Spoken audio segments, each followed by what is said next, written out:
Jose Luis Bilbao Bizkaiko aldun nagusiak iruzur fiskalaren aurkako borroka indartzeko neurri berriak eta 2013ko ekitaldirako zergen arloko beste neurri batzuk jasotzen dituen foru arauaren aurreproiektua aurkeztu du.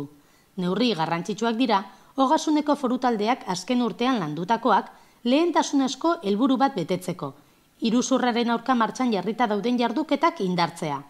Bizkaiko foru aldundiko agintari gorenak nabarmendu nahi izan du, aldundiak ez duela atsedenik hartu iruzurraren aurkako borrokan.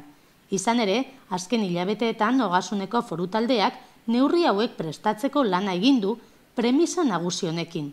Erakunde honen konpromiso irmo eta erreala iruzur fiskalaren aurka. Horrez gainera, Bizkaiak zergei buruzko arautegirik bidezkoena eta eraginkorrena prestatu du.